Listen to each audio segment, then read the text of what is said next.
하루 10분 교과서 읽기 히들맘 TV. 초등학교 4학년 2학기 국어활동 주인 잃은 옷. 글 원유순, 그림 김옥재. 나는 아주 고운 새옷이 옷감입니다. 은은한 비색을 띤 나는 누구에게나 곱다고 칭찬을 듣습니다. 처음 내가 옷감으로 곱게 짜였을 때 퍽 가슴이 설레었지요. 나는 누구의 옷이 될까? 밤마다 별님을 바라보며 꿈을 꾸었습니다. 밤하늘에 빛나는 별님처럼 신비로움을 간직한 새못이 한옥이 되리라 기대했습니다. 그래서 기품 있는 여인네의 옷이 되어 뽐내며 나들이 하는 꿈을 꾸기도 했고 고운 신부의 옷이 되는 꿈을 꾸면서 늘 행복하였답니다. 하지만 나는 꿈꾸었던 것과는 달리 어느 할아버지의 손에 팔려갔습니다. 허리가 꾸부정하고 이마가 환하게 벗겨진 할아버지는 한눈에도 부잣집에 기품 있는 사람하고는 거리가 멀어 보였습니다. 모진 풍파에 찌든 얼굴이 궁선마저 보이기까지 했으니까요. 나는 몹시 속이 상하였습니다. 그래서 고운 오를 약간 비틀어 보이기도 하고 할아버지가 조금만 손을 대어도 금방 주름을 만들어 보이며 말없는 시위를 벌이곤 하였습니다. 할아버지는 나를 아주 소중하게 품고 가서 한복 만드는 집에 맡겼습니다. 아주머니, 세상에서 제일 곱게 지어주시라요. 태어나서 처음으로 오마니한테 드리는 선물이야요. 한복 짓는 아주머니는 금방 할아버지의 말씀을 알아듣는 눈치였습니다. 그러지요. 얼마나 기쁘시겠어요. 50년 만에 꿈에 그리던 어머니를 뵙게 되었으니 이렇게 길이 열릴 줄 누가 알았겠어요. 기쁘다 말아요. 우리 오마니가 100하고도 7회를 더 살고 계시답니다. 이 아들 보려고 아직도 눈을 못 감고 계시답니다. 할아버지는 어린아이처럼 들뜬 목소리로 말하였습니다. 그제야 나는 내가 107세 되는 노인의 옷이 된다는 것을 알아차렸습니다. 세상에, 저 노인의 옷도 아니고 100살 넘은 꼬부랑 할머니 옷이 되고 말다니. 휴, 꿈은 사라졌구나. 나도 모르게 한숨이 푹 나왔습니다. 동시에 눈물도 글썽여지고 말았지요. 한복 짓는 아주머니는 나를 마름질하여 날렵한 솜씨로 옷을 지었습니다. 할아버지는 나를 곱게 싸서 장롱 안에 넣어두었습니다. 그리고 밤만 되면 꺼내서 열어보고 또 보았습니다. 오마니, 좀만 더 기다리세요. 이제 한 달만 있으면 불효자가 오마니 만나러 가겠지요. 할아버지는 밤마다 눈물 지으며 나를 쓸어보고 또 쓸어보았습니다. 나는 정말 할아버지가 너무나 못마땅하였습니다. 쭈글쭈글한 손으로 자꾸 나를 쓸어보는 것도 눈물을 흘려 얼룩을 만드는 것도 싫었습니다. 할아버지는 마치 하루를 몇십 년이라도 되는 듯 지루하게 여기는 것 같았습니다. 밖으로 나갔다 들어갔다 달력을 들여다보고 또 들여다보고 나를 꺼냈다 넣었다 마치 실성한 사람처럼 안절부절 못하였습니다. 그동안 나의 마음속에는 작은 물결이 일었습니다. 도대체 무슨 일로 아들이 어머니를 저토록 그리워하고 있는가? 하는 물음과 함께 바로 내 주인이 될 100살이 넘었다는 할머니에 대한 궁금증이었지요. 그렇게 일주일이 지났습니다. 마루에 있는 전화벨이 요란하게 울렸습니다. 할머니의 며느리가 전화를 받았습니다. 예, 아버님요. 며느리는 방 안에서 나를 꺼내 들여다보던 할아버지에게 전화기를 넘겨주었습니다. 뭐라고요? 우리 어머님이? 어이구. 할아버지는 그만 전화기를 마룻바닥에 내동댕이 치더니 급기야 울음을 터뜨리고 말았습니다. 아버님 왜 그러세요? 얘야, 북에 계신 우리 오마니가 돌아가셨단다. 돌아가셨어. 그렇게 목매어 그리던 그나들이 한 달만 있으면 달려갈 텐데. 할아버지는 기가 막혀 눈물도 나오지 않는 것 같았습니다.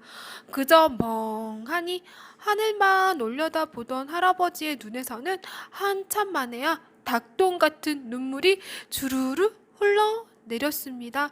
할아버지는 꼬박 이틀 동안 물 한 모금 입에 대지 않았습니다. 아버님 이러다 병 나시겠어요. 병 나시면 작은 아버님도 만나 뵙지 못하잖아요.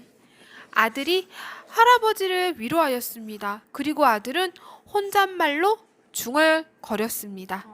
원, 할머니께서 돌아가셨다는 소식을 급하게 전해준 것은 고맙지만 장례식에도 갈 수 없는 안타까운 마음을 어찌할꼬. 이튿날 할아버지는 북녘 땅이 보이는 곳으로 나를 데리고 갔습니다. 할아버지는 들판에 작은 모닥불을 지폈습니다. 어머니, 저 세상에 가실 때 못난 불효자가 드리는 이 옷을 입고 가세요. 나는 그만 가슴이 덜컥 내려앉았습니다. 세상에 태어나서 제대로 구실 한번 못 해보고 한 줌 재가 될 내 운명이 슬프고 또 슬펐습니다. 할 수만 있다면 바람에 실려 멀리 멀리 도망이라도 가고 싶었습니다. 그래서 마침 지나가는 바람에게 부탁하였습니다. 바람님, 제발 제 처지를 헤아려 주세요. 옷으로 만들어져 구실하면 못 해보고 한 줌 재가 될 운명이에요. 바람은 나를 한번 휘돌아 보더니 혀를 끌끌 찼습니다. 쯧쯧 어리석은 것. 너는 세상에서 가장 값진 옷이 되어 있는 것을 모르는 모양이구나. 바람은 오히려 나를 책망하면서 모닥불을 더욱 활활 타오르게 하였습니다. 참으로 야속한 바람이었습니다.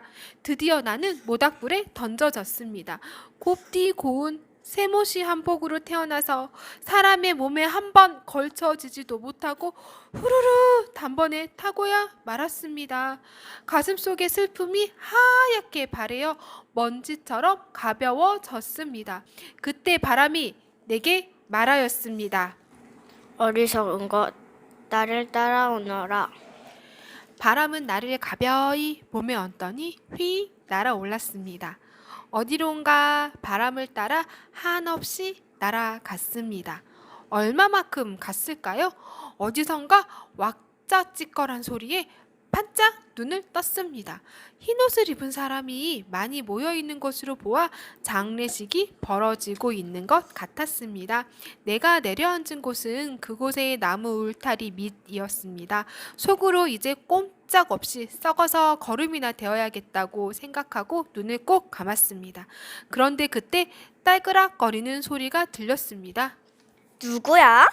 나는 퉁명스럽게 소리쳤습니다. 딸그락거리는 것은 바로 녹쇠로 만든 주발이 바람에 스쳐나는 소리였습니다. 주발은 시퍼렇게 녹이 쓴 채로 땅 위에 비스듬히 누워 있었습니다. 너는 왜 여기 누워있니? 나는 이번에 돌아가신 할머니 아들의 밥주발이란다. 하지만 나는 내 주인의 얼굴을 한 번도 본 적이 없어. 주발의 말에 나는 귀가 번쩍 뛰었습니다. 주인이란 바로 할아버지를 가리키는 말이라는 것을 알 수 있었습니다. 그리고 주발과 나의 운명이 어쩐지 비슷하다는 생각이 들었습니다. 그래서 가만히 주발의 말에 귀를 기울였습니다. 전쟁이 끝나고 50년을 하루같이 할머니는 끼니 때가 되면 강냉이 밥이든 나물죽이든 담아서 붓두박에 나를 올려놓았지. 왜? 호기심에 얼른 물었습니다. 전쟁통에 잃어버린 아들 먹으라고. 먹을 것이 없어 할머니는 굶으셔도 아들 밥을 떠놓는 것은 한 끼도 빼놓지 않으셨어. 나는 주발을 통해 많은 이야기를 들었습니다. 50년 전에 이 땅에 큰 전쟁이 일어났고 전쟁통에 부모 자식이 헤어지고 길이 막혀 그동안 소식조차 몰랐다는 사실을. 그래도 사람들은 서로 살아만 있어 달라고 간절히 빌고 또 빌었다고 했습니다. 할머니의 소원은 아들이 살아 돌아와 내 속에 든 밥을 한 끼라도 먹는 것이었지. 그런데 그 소원을 이루지도 못하고 할머니는 바로 그저께 돌아가셨지. 한 달만 있으면 서로 만날 수 있었다는데. 그제야 나는 할아버지의 마음을 알 것 같았습니다. 나를 태워서라도 어머니가 가시는 저승길에 손수 마련한 옷 한 벌 입혀드리려는 아들의 안타까운 마음을. 나는 바람에 살짝 몸을 실었습니다. 그리고 일백하고도 100살 되는 할머니 몸 위에 사뿐히 내려앉았습니다. 그제야 나는 바람의 말처럼 세상에서 가장 값진 옷이 될 수 있었습니다.